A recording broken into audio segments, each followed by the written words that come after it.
สามแยกสลาภูคูนกาสีกิวกระจำแมนเขตผู้ดอยที่ทุรกันดารมีผู้สูงห่วยเหลิกเฮลซันป่าดงตึบหนามีธงเพียงประมาณ10ส่วนห้อยที่แจกจ่ายอยู่บางจุดตามหอมภูมีบรรดาจุดยุทธศาสตร์ที่สำคัญทางด้านการทหารเป็นต้นแมนผู้ทาสผู้ยางผู้สูงบกลังจังบังกะโลสันผากอกนอกนี้ยังมีจุดสำคัญอื่นๆเลียบตามสายทาง13เหนือและ13ใต้ตามสายทางเลข7แต่3แยกสลาภูคูนหาเมืองสุยเมื่อก่อนนี้เป็นเส้นทางดินแดงการคมนาคมในฤดูฝนมีความยุ่งยากให้แก่การลำเลียงขนส่งพาหนะและกำลังสวยนูนทางหน้าดิน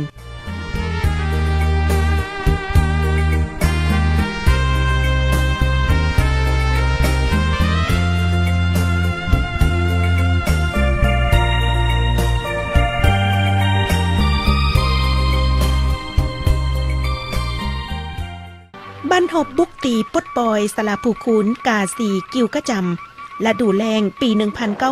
1972 หาปี 1973 แม่นบ้านหบมวลท้ายของสนามหบอยู่ลาวที่ได้ประสานสมทบกับบรรดาบ้านหบในทั่วประเทศตีให้จักรพรรดิอเมริกาและลูกมือยอมจำนนอย่างสิ้นเชิงภายหลังจักรพรรดิอเมริกาและลูกมือถูกปราศัยอย่างหนักในบ้านหบทงไฮหินเสียงขวางในฤดูฝนปี 1972 ได้เห็นให้กำลังและพาหนะสงครามเสียหายอย่างนักหน่วงฉะนั้นพวกเขาจึงจำต้องหับเอาคำเสนอ5ข้อของฝ่ายแนวล้าวหากศาสตร์เพื่อเห็นให้สภาพการโยกยาลงแต่การย้อมหับของพวกเขาเป็นเพียงรูปการหลอกลวงเนื้อแท้ก็เพื่อพยายามแก้ดึงเวลาเพื่อปฏิบัตินโยบายถือเอาโอกาสนี้ขุนเคี่ยวปรับปรุงกำลังที่มาจากสนามหบทงไหหินเสียงขวางหันเข่าจ้างทาหักษาแนน3แยกสลาภูคูนกิวกระจำกาสีเกี่ยมยกพลจากทหารภาค3ดึงเอากำลังหับจ้างของไทยเข้ามาห่วมสู่หบเกี่ยมเปิดบันบุกโจมตีเข้าทงไหหินสุดใหม่จำนวนเหลือตายของกำลังภาค5ภาค1ภาคส่วนหนึ่งของกำลังภาค2กำลังอาเซได้ถอนเข่าหยุดจังและจ้างทาอยู่นานผู้ทาสผู้ยางผู้สูงมกลังจังบังกะโลภูคูนและกิวกระจำเพื่อปรับปรุงกำลังกลุ่มจ้างทาจุดนักของศัตรูแมนยูเขตภูคูนมี7จุดรวมมี1กองห้อยเบเว52 1กองห้อยของบี111กองห้อย112ของบีมีปืนคกและปืนจักร4กระบอกอยู่ผู้สูงมี1กองห้อยของเบเว52 1กองห้อยของบี131 1กองห้อยเบเว510 1กองห้อยเบเว58 1กองห้อยเบเว512และกองห้อยประจันบานอยู่บังกะโลมีบรรดากองห้อยเบเว51เบเว53เบเว58บรรดากองกำลังไฟปืนใหญ่และรถหุ้มเกาะนอกจากบรรดากำลังจ้างทาแล้วยังมีกำลังวงหน้ากำลังเคลื่อนที่กำลังไฟปืนใหญ่รถหุ้มเกาะทัพอากาศและภาคส่วนหับประกันพวกศัตรูสามารถตาวโจมตีพวกเฮาด้วยวิธีโยดพลตัดหลังตัดแบงหูบแถวบุกตีพวกเฮาในกรณีห้ายแหงแม้นพวกเขาจะใส่ยนต์เบ52ทิ่มบ่มทำลายเผาผ่านเกียง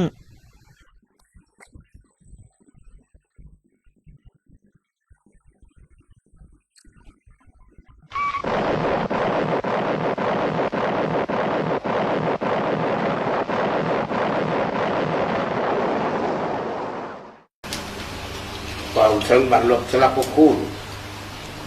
มันก็ละเอียดและเป็นระยะยาวสมควรเริ่มแต่พี่ปั้นก็ลอย61เดี๋ยวแม่เราทดสอบเวลานั้นเอาอังกฤษต่อสู้ภายหลังศัตรูปิดล้อมกองพันที่2ของพันที่1อยู่เชียงขวางและอยู่เชียงเงินหลวงกระบังฉากแหลมขั้นกลอย59ถ้าได้จัดออกไปอยู่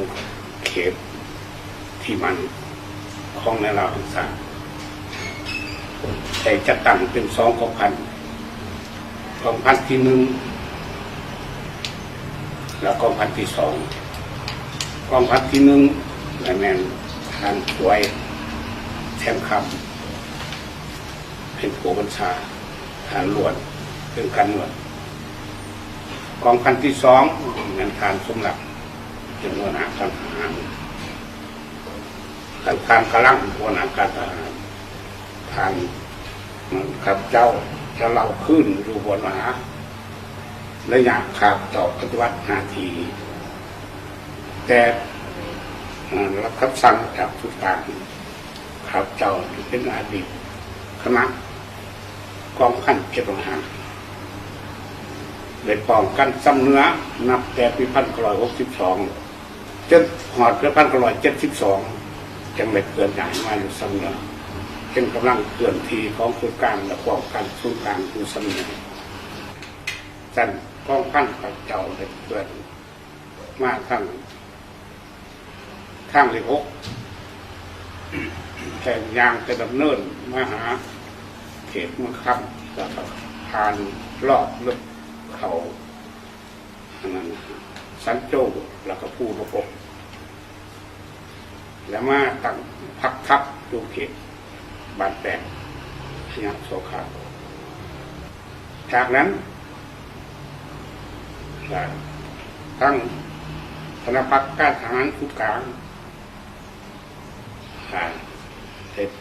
เปิดวันลบปุ๊บตีเปิดกวาดเก็บเปิดปล่อยเป็นประชุมกันแล้วพวกข้าพเจ้าจะรับคำสั่งจากเขตเชียงขวางโดยแม่นซ้ายทางในคนชิดในคนงานเข้มพอนแล้วทางจุมรีเชียงสอนข้าพเจ้าจะเล่าแต่เลือดเก้า72มาหาวันที่21 เดือน 3 1973ศัตรูนี่ก็มีคนอุบายภายหลังนั้นบาลักไซอยู่สงครามกับไทยเวียดนามและสงครามใส่ย่นเบ52ยิ่งถล่มอยู่เขตหน่อย12 คืนจากนั้นมันก็อยากกอบกู้ภายหลังสงครามผูกเกียรติเป็นปาราไซแต่มันคดเข่าเป็น4 กลุ่ม5 กลุ่มกลุ่มที่ 1เราคดเข่าอยู่สระบุรีตามทางเล็กเก็บเป็นผู้คูดว่าหอดกินประจำแต่ผู้คูดหอดการทีวงเวียนด้วยจังสายแดงสูงกลุ่มที่ 2กลุ่มหลงแก่ทั้งผู้หลงป่าผู้หัวสักแล้วก็ทั้งหลงแก่กลุ่มที่ 3เลยแมงปุกยังเหลืออยู่เศษบวกหลงผู้เวียงผู้พาแตก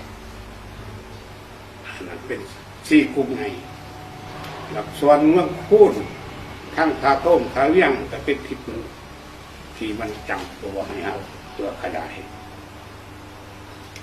จากวัฒนดังกล่าวแล้วพวกเอาหักคำสั่งจากเขตแล้วทั้ง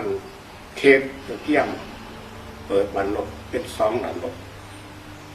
มีในคนมุทอนเขามาเกี่ยวก่อนและกองพันที่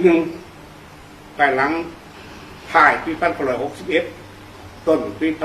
1972แล้วเขาพัดเขี่ยเขาตีสู่ออกจากเมืองเครื่องสองหักสลาผู้พูดขนาดเมืองซุยกับสตูกดเข่ามาจังคาอยู่เขตอันนั้นผู้จงว่าหน้านานแล้วก็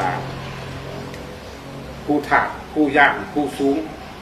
หมกลักจังหน่อยหมกลักจังไงผู้คูนหน่อยผู้คูนไงเขตบังกะโล7 จุดและน้ำน้ำแป๊กทั้งทิศเดือนนี่กับทั้งขาเกงกิวประจับแต่ทั้งพลังหมูมันมาจังอยู่ ภายหลังพวกข้าเจ้าที่เขาไปสืบข่าวแล้วได้รับจากเขตนาทีแล้วศัตรูนี่มันมีแผนนี่ตั้งหลังว่าสภาพเฮาแล้วก็พันที่1อยู่ภูกระไดกองพัน13เหลืออยู่ภูเวียงแล้วก็พังนะเพื่อเตรียมสร้างโอกาสเอากำลังรวมกำลังขับตัวอื่นเขาสมทบเราปล่อยสลับปูนเขตวังกะโหลกโดยเสริมขยายหมากผลของไสสนะในบรรหบจ้างทาทงไหหีนเสียงขวางสืบต่อบังคับให้อำนาจการปกครองหุ้นเวียงจันทน์ย้อมหับเอาการเจรจาทางด้านการเมืองก้าวไปถึงการหยุดยิงในทั่วประเทศโดยสมทบแน่นระหว่างการต่อสู้การเมืองการทหารขณะภาคการทหารตกลงเปิดบันบุกโจมตีศัตรู3ทิศพร้อมๆกันทิศบุกตีจุดหนักแมนทิศตะวันตกทงไหหินเสียงขวางไขทางเลข7จากภูเวียงผูคูนกิวกระจำกาสีทิศบุกตีสำคัญแมนแต่ทงไหหินเสียงขวางตีเข้าสำทองลองแจ้งทิศบุกตีสมทบตีตามเส้นทาง7เบเมืองคูนทาเวียงทาโทมผู้มืนเมืองบอเมืองเหืองเมืองบริคันตัดลงใส่ปากสันหน้าที่ของบ้านหบอยู่ทิศจุดหนักแมนปลดปล่อยดินแดนทั้งหมดเบื้องตะวันตกเขตทงไหหินเสียงขวางเป็นเจ้าการเส้นทางเลข7เลข13เหนือแต่ผู้คูณกิ้วกระจำกาสีวางเวียงจุดหนักแมนต้องหยุดให้ได้3แยกผู้คูณเพื่อตัดแบงเวียงจันทน์ลวงพระบางเปิดกว้างเขตปลดปล่อยพวกเฮาได้เต้าโฮมกำลังที่มีของเขตเสียงขวางด้วยกำลังหลวงที่เป็นลักแรงสินใจปลดปล่อยพระราชคุณตัดสินใจ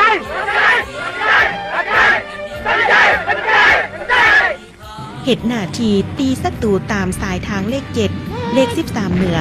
เริ่มจากขอบเขตภูเวียงน้านานผู้สูงภูคูนจากนั้นก็ขยายกำลังบุกตีศัตรูแต่ภูคูนผ่าเก่งกิวกระจำทิศที่2แต่ภูคูนบังกะโลนำออกหูผาสีผาหอมตีทำลายเสียหายหนักกำลังภาค1ภาค2ภาค5ดับศูนย์เกี้ยง152กองพันขึ้นไปหยุดและทำลายพาหนะของศัตรูให้ได้หลายตั้งหน้าเป็นเจ้าการบุกตีศัตรูอย่างเรียนติดตีดับศูนย์ศัตรูต้องไปเคียงคู่กับการปกปักรักษาที่ตั้งสำคัญทางด้านการทหารให้ได้อย่างเหนียวแน่นโดยสปอร์แมน3แยกสลาภูคูนบังกะโลทั้งสู่หบทั้งขนควายศัตรูเพื่อดูดดึงพวกเขามาหัวมือกับฝ่ายเฮาโดยสปอร์กแมนกำลังเครื่องกลางๆพลทหารขั้นต่ำกำลังอาเซสร้างพื้นฐานปฏิบัติบางจุดสำคัญเช่นน้ากองซือล่องปดบ้านบวกผ่าตองจริง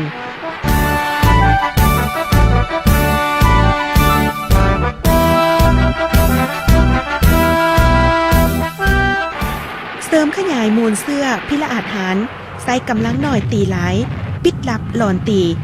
ใกล้ชิดตีบังเอิญตีศัตรูนอกขุมครองตีไว้ตีแหงแก้ไขไวตีทางเลิกเข้าแนวหลังศัตรูตีหลอกและถอนกำลังอย่างมีแผนการประสานสมทบอย่างแน่นแฟนกับประเภททุกกำลังที่เข้าห่วมบ้านหบบรรดาเหล่าหบกำลังไฟปืนใหญ่รถถังสวยหนุนการบุกตีบรรดาปอมจ้างทาจุดหนักของศัตรูและบันที่มีลักษณะตักสินไซสนาของบ้านหบเซนบันบุกตีผู้คูนบังกะโลผู้สูงมกลังจังแต่ละบาทก้าวบุกตีมีกำลังสำห้องเกียมพร้อมตาวตีและตีศัตรูโยดพลทางอากาศ4 โมงเช้าของวันที่24เดือนมังกรปี1972กองห้อย18เบได้ปิดลับหลอนตีปดน้ำภายหลัง15นาทีพวกเขาสามารถดับศูนย์ทหารหาบและนายบรรษาของพวกเขาจำนวน20 คนทำลายปืนใหญ่ทั้ง2 กระบอกพวกเรือตายปบหนีไปทางทิศบังกะโลหุงเช้าของวันเดียวกันนี้ศัตรูได้ไส้ทับอากาศมาทิ่มระเบิดทำลายเขตปุงจองผาใดกิวลันจอมทัวเป็นจำนวนหลายเที่ยวลำพร้อมทั้งยิงปืนใหญ่เพื่อคุ้มกันกำลังจ้างทาทางหน้าดิน16 โมงของวันที่25เดือนธันวาปี1972ศัตรูไส้กำลัง1 กองห้อยเขื่อนทับทางหน้าดินจากน้านานหาบางปาง หวังจะตัดหลังพวกเฮาอยู่เมืองสุยแต่พวกเฮากำแผนการของศัตรูก่อนในเวลานั้นกองพัน705 701ก็พร้อมเคลื่อนทัพเข้ายึดสนามฉะนั้นด้านหบจึงสั่งให้2กองพันนี้ตีดับศูนย์ศัตรู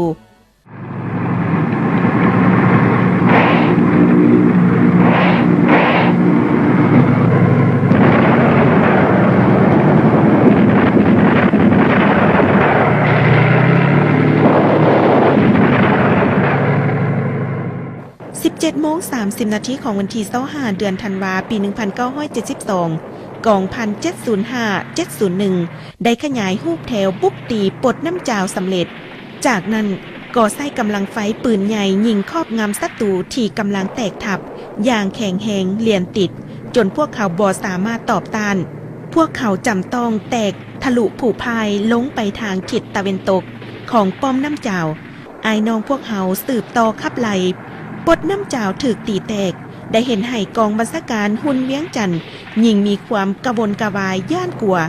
พวกเขาได้ส่งกำลังจากแนวหลังเข้ามาเพิ่มให้การจ้างทาอยู่ผู้สูงหมกหลังจังบังกะโล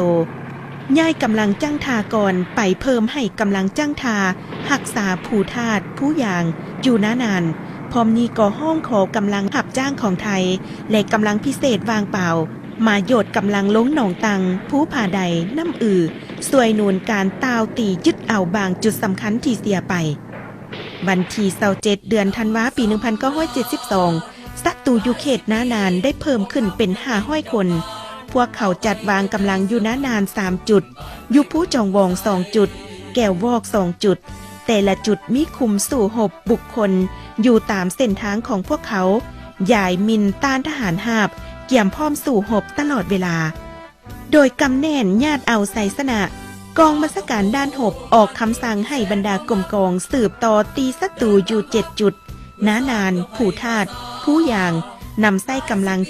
705หับผิดชอบ3จุด1กองห้อยของกองพัน13บุกตี2จุดยังเหลือ2จุดไส้ปืนใหญ่1ห้อยสัก2มมเดกาเบยิงครอบงำส่วนกองพัน46เป็นกำลังสำรอง17:00 ของวันที่31เดือนธันวาปี 1972 หมวดเดกาเบ4เหล่า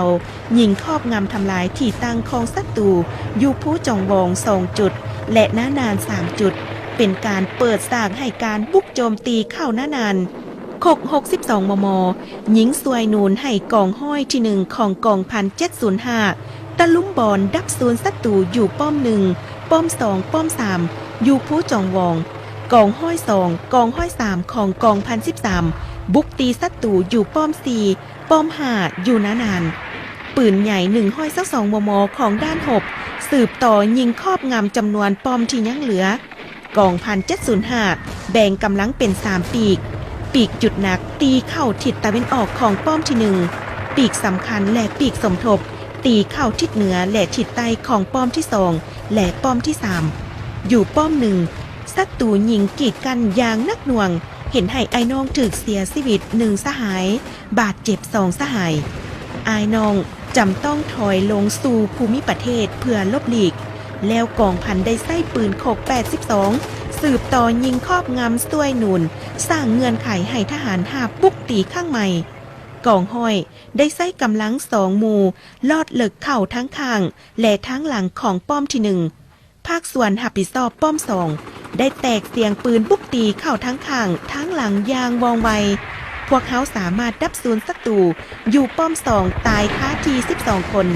ส่วนเหลือตายปุ๊บหนีไปไอ้น้องเฮายึดป้อม2ได้เป็นการตัดแบ่งศัตรูอยู่ป้อม1กับป้อม3พวกเขายิ่งมีความกระวนกระวายย่านกลัวสร้างเงื่อนไขให้ปีกลอดเลิกตัดหลังศัตรูอยู่ป้อม1ก่อแตกเสียงปืนแบบบังเอิญดับศูนย์ศัตรูพวกเหลือตายป๊บหนีป่าป้อมอย่างซาซายเมื่อป้อม1ป้อม2แตกศัตรูอยู่ป้อม3ก็แตกไปนำกองพัน13ได้วองไวตะลุมบอลดับศูนย์ศัตรูจำนวนที่ยังเหลือตายดับศูนย์ค้าที14คนส่วนยังเหลือแตกหนีไปทิศผู้สูงหมกหลังจัง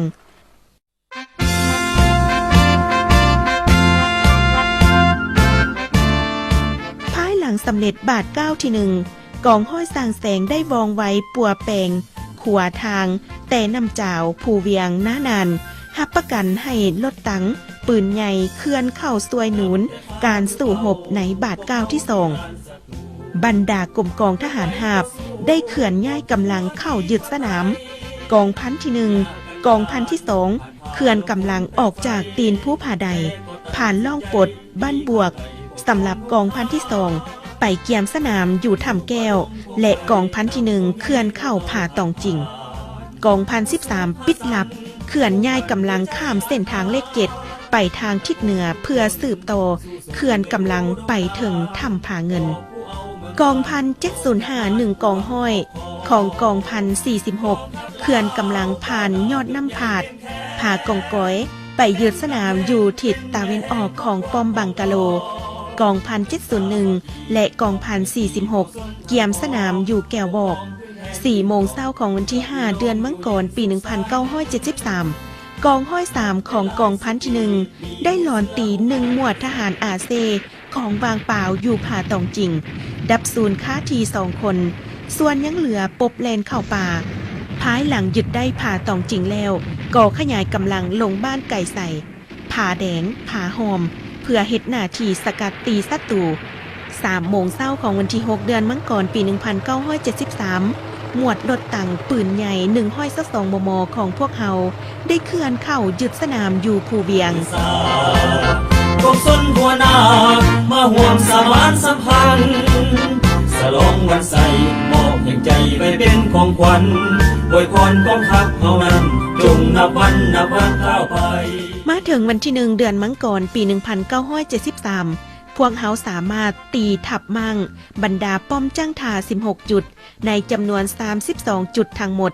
อันได้เห็นให้จักรพรรดิอเมริกาและหุ้นเวียงจันทร์มีความกระวนกระวายฉะนั้นพวกเขาจึงสั่งให้กำลังจากแนวหลังเข้ามาช่วยหนุนการสู้รบอย่างรีบด่วนเพิ่มเที่ยวบินสืบข่าวและเที่ยวบินทิ่มระเบิดเต28แอบ105จาก5-8เที่ยวต่อวันขึ้นเป็น10-20เที่ยวต่อวันนอกนี้ยังห้องขอยนต์ยุทธศาสตร์ B52 เข้ามาช่วยโดยกำแน่นโอกาสญาติเอาใส่สนับบ่ให้ศัตรูมีเวลาปรับปรุงกำลังคณะบัญชาด้านหบออกคำสั่งสู้หบในบาท9ที่2ตามแผนการให้กองพันที่2แตกเสียงปืนลอนตีจุดจ้างทาศัตรูอยู่หัวเดินบินกาสี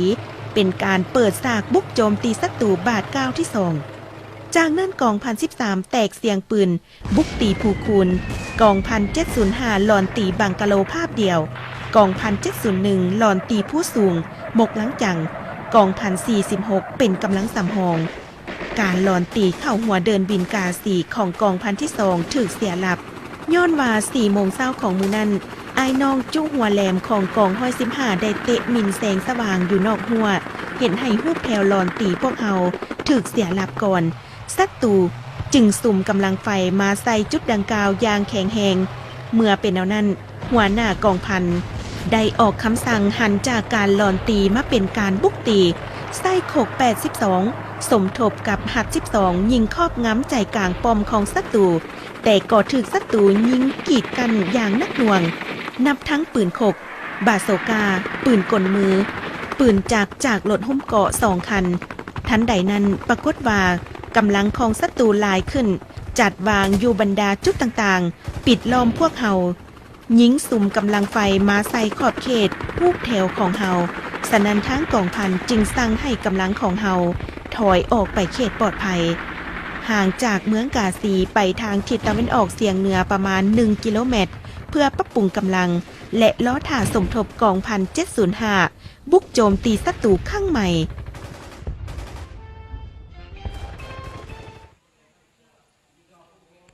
ขอรายงานสถานที่วันนี้เนาะอยู่กองบัญชาการทหารเมืองเดือนนี้มันแม่นเป็นป้อมบัญชาสุฮบในนี้และมีขอบเขตมันตั้งปืนใหญ่มี155และ75คนตันเนาะอยู่ตัวนี้ในนี้มีทางทิศภู72นี่แม่นกำลังทหารราบ พื่อป้องกันในขงเขตตัวเมืองนี้ และจุดดังกล่าวนี้ถ้าว่าหักมีสภาพหายแหงมันได้เอากำลังเพิ่มอยู่ขงเขตแต่ละจุดภูนั้นเนาะหรือถือว่ามีแต่ละบอนได้มีกำลังมันมดช่วงระยะปกตินั้นแล้วมันภู72 73นี้เป็นภูประจำของกองห้อยและก็อยู่กองบัญชาการทหารเมืองเดี๋ยวนี้มันแม่นเป็นบ่อนบัญชาของกำลังมันอยู่กับกำลังปืนใหญ่อยู่นี้นั่นคือในนั้น อยู่ทิศบุกตีสำคัญของกองห้อย19สมทบกับทิศจุดหนักบุกตีปอมป่าเฮียนำใส่เบ41จำนวน6กระบอกยิงทำลายสิ่งกีดขวางไขทางให้ทหารหาบตะลุมบอลดับซูนศัตรูอยู่ถึงป้อมอย่างแข็งแหงเห็นให้พวกเขาบ่สามารถตอบต้านได้จากนั้นไส้หนึ่งหมวดเข้ายึดป้อมป่าเฮียเหลือนั้นไปคนเอาลูกปืนเสบียงอาหารอยู่บ้านบวกแต่จากนั้นมาเวลา 8 โมงเช้าศัตรูได้ไส้ยนต์เต28จำนวน3ลำมาทิ่มระเบิดใส่ป้อมป่าเฮียอายน้องเฮาจำต้องถอยไปทิศน้ำสนากอง1705ไส้กองห้อย26 27ตีป้อมมกหลังจังเริ่มแตกเสียงปืนเวลา 4:30 นาทีของวันที่ 6 เดือนมังกรปี 1973ย้อนถึกตีแบบบังเอิญพวกเขาบ่สามารถตอบต้านได้เพราะปานใดจำต้องแตกหนีภาคส่วนหนึ่งแล่นตามทางเลข7อีกภาคส่วนหนึ่งแตกไปทางน้ำอือผ่านการหลอนตี15นาทีป้อมมกหลังจังถึกแตกสลายฆ่าศัตรูตายค้าที24คนอยู่ทิศบังกะโลกอง1705นำไส้กองห้อย3ตีเข้าสำนักบรรษาของป้อมบังกะโลและเดินบินเป็นจุดหนักกองห้อย1ตีเข้าภูบังกะโลและป้อมป่าดง4:15 นาทีของวันที่ 5 เดือนมังกรปี 1973ปืนใหญ่122 มม. ของด้านหบสมทบกำลังไฟของกองพันยิงครอบงำปืนใหญ่และกำลังพลของศัตรูประมาณ20 นาทีทิศจุดหนักสามารถบุกยึดปืนใหญ่และหลดหุ้มเกาะและป้อมปืนจากของศัตรูสร้างเงื่อนไขให้ทิศสำคัญบุกตีศัตรูอย่างแข็งแรงเลียนติดสามารถดับสูญศัตรูอยู่ป้อมป่าดงและป้อมสันบังกะโลการสู่หบประมาณ1 ชั่วโมงพวกเขาสามารถดับสูญศัตรูสัก3 คนบาดเจ็บ13 คนจับเป็นเสลย3 คนยึดปืนห้อยห่าได้2 กระบอกรถ RM 2 คันขก81 มม. 2 กระบอกอยู่3 แยกสลาภูคูนกอง1013นำไส้กองห้อย1ตีเข้าภูคูนใหญ่เป็นทิศจุดหนักกองห้อย3บุกตีเข้าภูคูนน้อยเป็นทิศสำคัญกองห้อย2สกัดหลัดตอนตามเส้นทางระหว่างผาเก่งภูคูนน้อย5:30 นาทีกองห้อย1ของกอง1013ได้ตะลุมบอลขึ้นยึดป้อมภูคูนใหญ่กองห้อย3บุกตะลุมบอลเข้าป้อมภูคูนน้อยแต่ถูกศัตรูกีดกั้นหนักอายน้องได้อาศัยภูมิประเทศลบหลีกหญิงตอบต้านคืนไซโคก82ยิงซวยนูนเห็นให้ศัตรูหดเข้าอยู่กับทีอายน้องทั้ง2กองห้อยวองไวตะลุมบอลขึ้นย่างแข็งแหงพวกเขาจำต้องแตกหนีไปทางผาเก่งเพราะดีตกเข้าในวงสกัดของกองห้อย2อายน้องพวกเขาดับสูญศัตรูตื่ม19 คน14 โมงของวันที่ 6 เดือนมังกรปี 1973ศัตรูไส้ยนต์แอนเลอร์19บินเวิร์นสังเกตการยามตาวโจมตีหวังยึดเอาป้อมที่เสียไปคืนอายน้องพวกเฮาอยู่ในท่าเกี่ยมพร้อมสู่หบ14:15 นาทีมีเต28จำนวน4 ลำยิงจรวดใส่มกลังจังจากนั้นแอบ1ห้อยหา2 ลำมาทิ่มระเบิดใส่3 แยกสลาภูคูนพวกเขายิงถล่มบริเวณดังกล่าวอย่างห้ายแหงเป็นเวลา2 ชั่วโมงในนั้นมีทางไอพ่นบินพุ่งกันอยู่สั้นถึงสุดพวกเขาไส้ยนต์ขึ้นซื้อจำนวน8 ลำมาโยดผลลงขอบเขต3 แยกสลาภูคูนลงฮอดดินพวกเขาก็สามารถขยายกำลังและจับเอาภาคส่วนสร้างแสงที่พร้อมซ่อมแปลงทางบุกตีป้อมบรรษาย่อยของพวกเขาเมื่อเป็นแนวนั้นด้านหบได้สั่งให้กอง1046สมทบกอง1071เข้าแก้ไข ในระยะศัตรูมายึดอยู่แถวนี้นี่เนาะภูมินอสวรรค์มันอยู่บนโต้แยกตัวมันเนี่ยภูมินอสวรรค์มันนำเอากำลังทหารไทยมันยึดได้นะปลอมตัวข้างบ้านผู้คุณหันมันนี่ตัวเท่งหันบนแดงๆหันแม่นภูมินอสวรรค์อยู่กับปลอมเพชรสฆาตเอื่นว่าสารการทหารเขาตัดสินปลอมผู้คุณน้อยนอกนั้นก็ป้อมตัวนี้นี่มันป้อมของฐานบุญอุ้มในจำปาสักเวลานั้นมันตีสมทบลายบอลอยู่นี่มันหลวงปูดผาแก้วป้อมอันนี้มันจุทหารวังเปาอยู่หลวงพระบางนี่เขาก็ตีมาจุพังนึงก็ตีมาเพื่อสมทบกันอยู่นี่ฉะนั้นก็มันทั้งรถซาทั้งปืนใหญ่105มัน103มันตั้งอยู่3แยกคันมันยิงใส่พวกเฮาอยู่นี่มันคิดจะเอาทหารลับตะลุมบอนเข้ามามันก็บ่กล้าพอเฮาตอบตานมันยิงมันตลอดยาม24ชั่วโมงตลอดทั้งยิงยนต์เลยฉะนั้นศัตรูก็ได้อยู่นี่เป็นอาทิตย์จนว่าพวกเฮาได้รับคำสั่งของกองบัญชาการสูงสุดว่าให้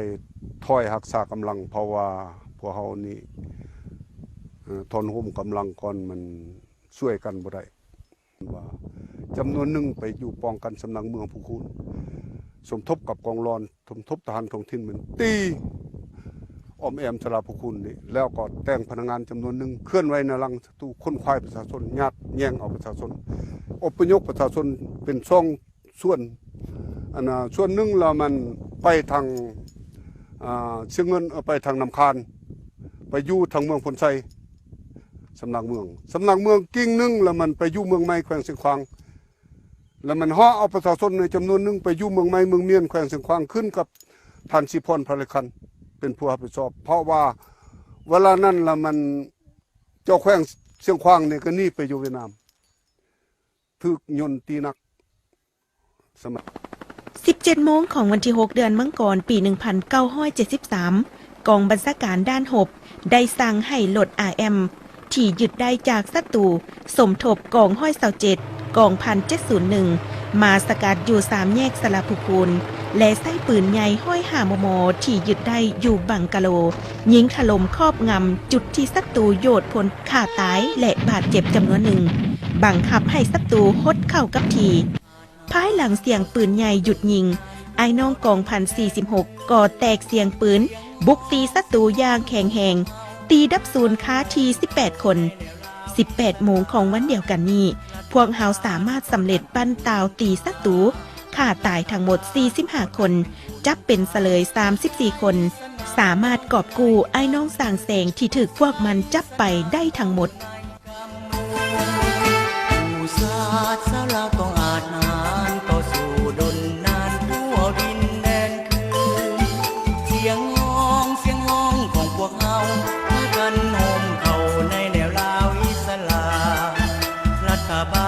ต่อต้านเป็นผู้นำพารัฐบาลต่อต้านเป็นผู้นำพาเอาไสสนะต้องอยู่ในกำมือเอาไสสนะต้องอยู่ในกำมือ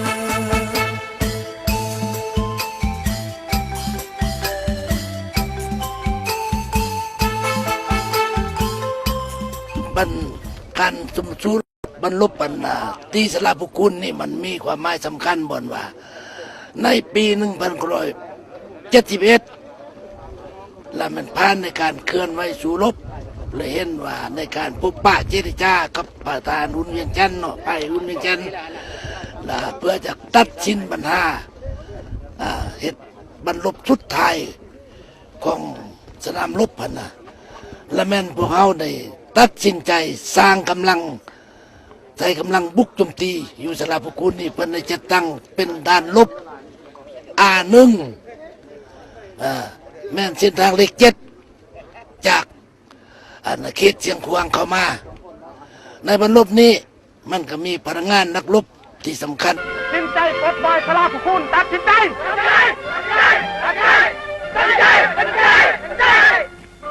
อันว่าละเอียดนะในบรรลบสุดท้ายนี่นะเส้นทางเลข7ที่เขาสระบุคุณเนี่ยเรียกว่าด้านลบ A1 ด้านลบ B มันที่เขาทำทองเพียงมันลบเป็น B2 แล้วมันที่เขาทำตาตุนตาเวียงอันนี้แหละจุดยุทธศาสตร์สำคัญนะสำคัญในเมื่อคือสำคัญถือว่าในบรรลบนี่เป็นจัดตั้งคณะบรรษาร่วมอันรวมทั้งหมดนั่นแม่นว่าท่านพลเอกจิตรสวัสดิ์เกี่ยวบุญพันธ์ได้มันอยู่แขวงเชียงควางพุ่นเลยจัดตั้งให้เฮา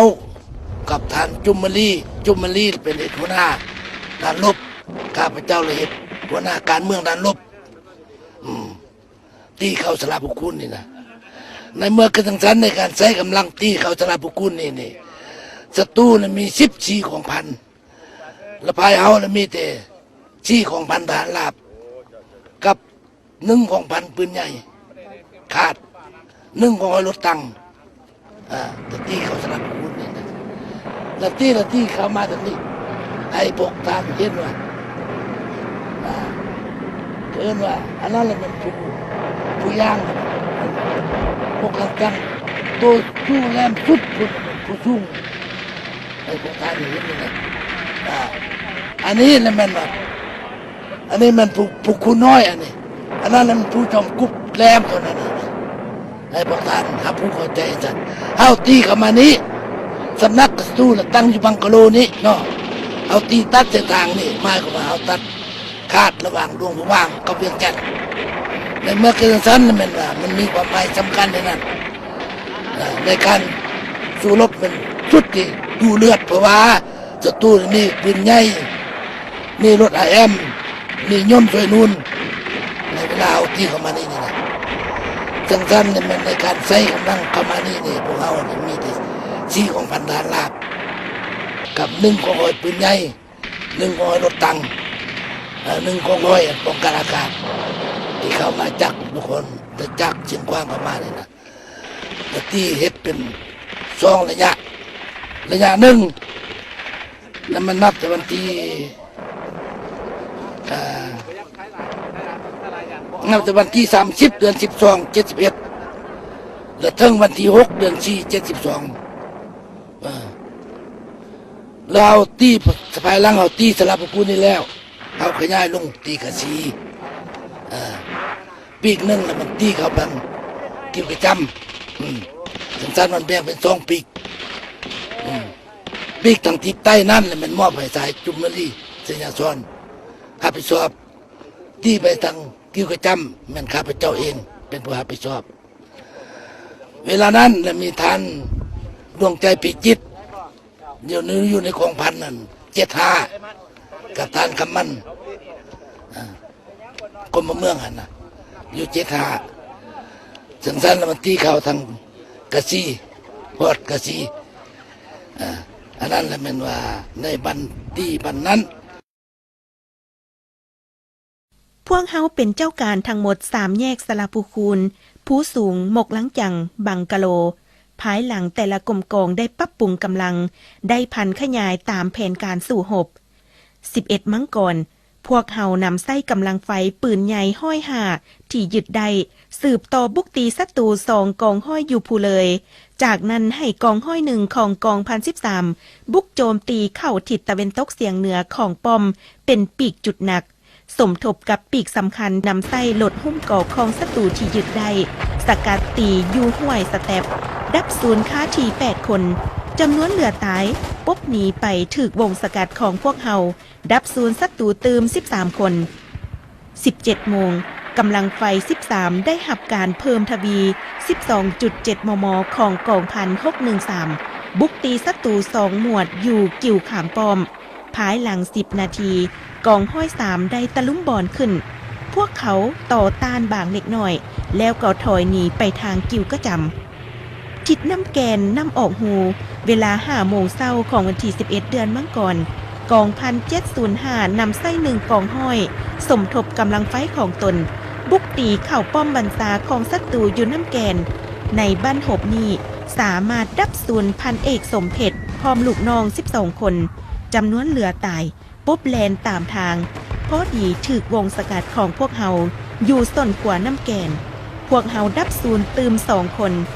วันที่12 เดือนมังกรพวกเฮาสืบต่อบุกตีปลดน้ำออกหูอยู่นี่ศัตรูได้บรรจุกำลัง4 จุ5 โมงเช้าพวกเฮานำไส้กำลังไฟโคก82 เดกาและ 12.7 มม. ถล่มทั้ง4 ปอมย่างแข็งแหงภาพเดียวการสู้หบเป็นเวลา30 นาที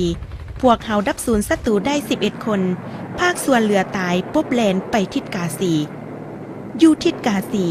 เริ่มแต่วันที่11 เดือนมังกรปี 1973ศัตรูปฏิบัติดาวโจมตีพวกเฮา14 โมงพวกเขาใส่ยนต์ยิงทำลายทิ่มระเบิดลงขอบเขตผาหอมแหน่ใส่มางสนามสกัดกองพันที่ 1สร้างเงื่อนไขให้กำลังของพวกเขาอยู่ระหว่างกาสีวังเบียงเขื่อนเข้าซวยหนุน15 โมงของวันเดียวกันนี้กำลังศัตรูประมาณ1 กองห้อยได้โยดผลลงผาตองจริงแล้วขยายกำลังผ่านเมืองน้อยเข้าไปใส่ล่องปดเพื่อสมทบกำลังอาเซตัดเส้นทางกำลังเขื่อนทับของพวกเฮาภายหลังกำลังกองพัน705ตีป้อมน้ำออกหูแตกสหายบุญทรจิตวิรพลคณะบรรษาด้านหบยอยถิดผูคุณได้นำพาไอ้น้อง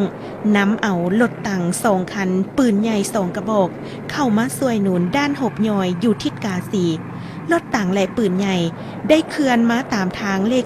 13ส่วนสหายบุญทรและไอ้น้องเคลื่อนมาตามสันภูสนั่นมาฮอดน้ำออกหูบอนที่นัดหมายบ่พร้อมกันในรถตังมีเปเต้76ไอ้น้อง1 หมวดของกองห้อย3กองพัน705บรรษาโดยสหายดวงใจพิจิตรหองหัวหน้ากองห้อย3ได้มาฮอดน้ำออกหูก่อนและก็จอดรถอยู่จุดดังกล่าวเพื่อติดตามหาด้านหบแต่ก็บ่พบไผจึงเข้าใจว่าคณะบรรษาด้านหบและไอ้น้องจำนวนหนึ่งได้ไปฮอดบ้านโพ้นสีดาก่อนแล้วจึงตัดสินใจเคลื่อนทัพเข้าโพ้นสีดาเวลานี้บ่ฮู้ว่าสหายเซอร์ผู้ติดต่อสื่อสารและไอ้น้องป้องกันผู้หนึ่งหลงหลดย้ำใดบ่ครอบหมู่ย้อนบ่มีจักติดต่อสื่อสารไปนำเห็นให้การติดต่อระหว่างรถต่าง2 คันกับคณะด้านหบถูกตัดขาดไอ้น้องบ่ฮู้ว่าสภาพทางหน้าจะเป็นแนวใดในเวลารถต่าง2 คันเขื่อนมานำทางก็มียนต์เต้28 2 ลำบินเจิดลงมาซักหัวใส่แต่บ่ยิงพวกมันอาจบ่ฮู้ว่าแม่นรถตังของฝ่ายใด11 โมงรถเขื่อนเข้าฮอดบ้านโพ้นสีดาปรากฏเห็นทหารเป็นจำนวนหลวงหลายแต่บ่เห็นไอ้น้องกองพันที่ 2เมื่อรถตังพวกเขาแล่นเข้ามาฮอดพวกเขาพากันแล่นแตกหนีลงไปทงนาไอ้น้องพวกเขาเริ่มมีความสงสัยแต่ย้อนศัตรูก็บ่ยิงกีดกันเฮาสนั้นรถตังพวกเฮาจึงสืบต่อแล่นจนฮอดป้อมยามจึงฮู้ว่ากาสียังตกอยู่ในการควบคุมของศัตรูดังนั้นไอ้น้องเฮาจึงตัดสินใจเล็งรถต่ำใส่บาริแยฮักเคิงพวกตำรวจยามอยู่ที่นี่พากันแล่นหนีป่าป้อมจากนั้นรถตังพวกเฮาก็อวยหน้ากลับคืนหลังเพื่อจะกลับคืนเมื่อฮอดน้ำออกหูรถตังทั้ง2 คันแล่นด้วยความไว้สูงและเกี่ยมพร้อมยิงดับศูนย์ศัตรูถ้าพวกมันขวางหน้าเส้นทางแต่กาสีหาโพ้นสีดาศัตรูบ่กล้าเฮ็ดอย่างใดแต่ในเมื่อออกวิดบ้านโพ้นสีดาเพียงประมาณ200 เมตรพวกเขาได้ยิงเดกา67บาโซกา90 มม. สุ่มใส่รถตังพวกเขาทั้ง2 คันรถตังพวกเขาได้ถูกทำลายอยู่ที่นี่เมื่อรถหยุดแล้วพวกศัตรูก็เข้ามาปิดล้อมและเฮี้ยงให้คนอยู่ในรถออกมายอมไอ้น้องพวกเขาได้ยิงต่อต้านกับศัตรูทั้งผ่านพาหาลูกปืนของพวกเขาออกจากวงปิดล้อมไปอย่างบุดบิดด้วยการอาศัยภูมิประเทศเขตนั้นเพื่อเล็ดลอดกับคืนกลมกองไอ้น้องเฮาเสียชีวิต2 สหายอีก1 สหายถูกบาดเจ็บหนักและก็ถูกศัตรูจับไปปืนใหญ่122 กระบอกที่ด้านหบส่งมาสวยหนุนการบุกตีทิศกาสีก็ถูกยนต์ยิงทำลายในเวลา12 โมงของวันเดียวกันฉะนั้นคณะด้านหบจึงสั่งให้กองห้อย19ถอนกำลังจากน้ำสนาเมื่อป้องกันสำนักบรรษาด้านหบอยู่ถ้ำพาวายในสภาพการความซับซ้อนตอนบ่ายของวันที่12 เดือนมังกรปี 1973ท ฐานศรีสวัสดิ์แก้วบุญพันธ์หัวหน้าเสนาธิการสูงสุดต่างหน้าคณะการทหารศูนย์กลางได้ลงซี่น้ำโดยกงได้เอิญคณะบรรษาด้านหบยอยแต่ละทิศมาประชุมเพื่อปรึกษาตีราคาสภาพการและแก้ไขกรณีคณะบรรษาได้เป็นเอกภาพวางความตัดสินใจเต้าโฮมกำลังแหงที่มีสกัดกั้นการเคลื่อนทัพของศัตรูจากทุกทิศเด็ดเดียวเข้าจ้างทาปกป้องหักษาเส้นขนานที่ยึดได้หักษาแนนสลาภูคูณในระยะที่คณะพวมประชุมมอบหมายหน้าที่ยุทธรรมภาวายนั้นได้มีคำสั่งด่วนจากสหายคำไตศรีพันดอนผู้บัญชาการสูงสุดว่าให้สหายศรีสวัสดิ์พร้อมคณะย้ายออกจากถ้ำภาวายด่วนพอศัตรูพวมเขื่อนทัพเข้าปิดล้อมพอแต่ออกบิดจากถ้ำบ่พอ5 นาทีทัพอากาศของศัตรูก็ยิงจรวดถึกปากถ้ำและบริเวณใกล้เคียงถึกทำลายอย่างหนัก8 โมงเช้าของวันที่15 เดือนมกราคมปี 1973ใต้การช่วยหนุนจากทัพอากาศหลดหุ้มเกาะปืนใหญ่หน้าดินพวกศัตรูได้เคลื่อนทัพแต่กาสีขึ้นมาสมทบกำลังโยดพลอยู่บ้านพ้นสีดาเปิดบันบุกโจมตีวังยึดเอาปลดน้ำออกหนูแต่ถึกไอ้น้องกองพัน46และกองพัน705สกัดกั้นไว้ได้มือต่อมาพวกเขาสมทบยนต์อ้ายพลและเตสะแปดเปิดซากบุกโจมตีซวยทหารบุกยึดให้ได้ปลดน้ำออกหูนับแต่วันที่15หาวันที่20 เดือนมังกรพวกเขาเปิดบันบุกตีข้างใหญ่ถึง6 ครั้งแต่ก็ถึกไอ้น้องเฮาตีถอยไปวันที่20 เดือนมังกรปี 1973พวกศัตรูเปิดปฏิบัติตาวโจมตีเข้าสนามจังทาของพวกเฮาอยู่สลาภูคูณภูเวียงและเมืองสุยโดยจัดตั้งกำลังบุกตีเข้า3 ทิศทิศที่1บุกตีเข้าทางกิวกระจำผาลังหมูตีเข้าถ้ำผาเงินทิศที่2บุกตีเตกาสีสมทบกำลังโยดพลลงล่องปดผาสะกอยสันผากอกหมกลังจังทิศที่3โยดกำลังลงเมืองสุยเพื่อตัดหลังพวกเฮาแต่ละทิศบุกตีมันได้หับการช่วยหนุนจากทัพอากาศทำร้ายเผ่าผ่านอย่างบ่เหลือเป้าหมายฮอดวันที่10 เดือนกุมภาปี 1973พวกเฮายึดได้ป้อมบังกะโลและผาเก่งปิดล้อมหนีบหัด3 แยกสลาภูคูณไอ้น้องพวกเฮาได้เคลื่อนไหวตีศัตรูด้วยหลายรูปการสกัดตีหลอนตีหลอนยิงเห็นให้พวกมันอ่อนเพี้ยเสียขวัญย้อนกำลังทางหน้าดินบ่สามารถคืบหน้าได้พวกเขาจึงเพิ่มทวีการยิงทำลายทางอากาศในระดับสูง13 โมงของวันที่17 เดือนกุมภาพันธ์ปี 1973ศัตรูไส้ยนต์เบ้52จำนวน2 ลำถอกเทลูกบมปานพายุ5 ฝนลงใส่บริเวณภูเวียงภูผาใดจอมทัวซึ่งมีรัศมีและอนุภาพทำลายกว้าง1 กิโลเมตรยาว10 กิโลเมตรในนี้มีทั้งลูกบมบีระเบิดฟอสฟอร์ลูกบมหน้าปานอันได้เผาผ่านป่าดงวงกฏที่เขียวสดงดงามแห่งนี้กลายเป็นเท่าทานภายในพริบตาเดียวในนั้นหาลูกบมได้ตกถึงรูปแถวผักทับของกองห้อย16ของกองพันที่2 1 หมวดของกองห้อย1กองพันที่1ขอบเขตตีนภูผาใดอันได้เห็นให้ไอ้น้องพวกเฮาถึกเสียสละชีวิตภาพเดียว48 สหายบาดเจ็บ50 กว่าสหายเวลา 16 โมงของวันที่20 เดือนกุมภาพันธ์ปี 1973ศัตรูไส้กำลัง1 กองห้อยของกองพันจงอ่างคำที่หาก่อฝึกฝนอบรมวิธีสู่หบหมัดโยดผลด้วยยนต์4 หนุกจำนวน4 ลำคนกำลัง8 เที่ยวภายใต้การคุ้มกันของยนต์เตสะแปดเมื่อโยดผลบ่เพียงเท่าใดก็ถึกไอ้น้องป้องกันพลธิการและกองหลอนท้องถิ่นปิดล้อมดับศูนย์แต่ย้อนกำลังของศัตรูมีหลายเท่าฉะนั้นด้านหบจึงสั่งให้กองพัน15อยู่กิวลันกองพัน46อยู่ผู้อย่างเข้ามาสมทบกำลังไฟ769และรถถัง4 คันตาวโจมตี5 โมงเช้าของวันที่21 เดือนกุมภาพันธ์ปี 1973พวกเฮาใส่กำลังไฟยิงครอบงำจุเต้าโฮมของศัตรูพวกเขาบ่สามารถอยู่ได้จำต้องปบแลนออกมาเต้าโฮมอยู่ห้วยน้ำฝืดกองพัน15บุกตีในเวลาที่พวกเขาหาก็มาเต้าโฮมบังคับพวกเขาต้องแตกทะลุผู้พายไปทิศนำห้าง แต่ก็ถูกวงสกัดของกองพัน46พวกเฮาดับศูนย์ศัตรูตายคาที23คนการสู้รบเป็นเวลา6ชั่วโมงพวกเฮาสามารถดับศูนย์ศัตรูได้54คนบาดเจ็บ15คนจับได้14คนทำร้ายปืนกลใหญ่6กระบอกปืนใหญ่70กระบอก12โมงของวันที่21เดือนกุมภาปี1973สัญญาหยุดยิงเริ่มมีผลบังคับใช้ก่อนหน้านี้4ชั่วโมงพวกศัตรูพยายามลอดเลิกเข้าในซองวางต่างๆเพื่อปักลักหมายอยู่ขอบเขตภูเวียงจอมทัวแต่ก็ถูกไอ้น้องพวกเฮาปัดเคลียร์ออกไปเวลาใกล้จะหยุดรบบรรดากลุ่มกองพวกเฮาหักษาใดขนานแต่ภูเวียงภูธาตุผู้อย่างจนฮอดเมืองสุยสนั้นเวลาหยุดรบเขตปักลักหมายระหว่างเฮากับศัตรูจึงกำหนดเอาผู้สูง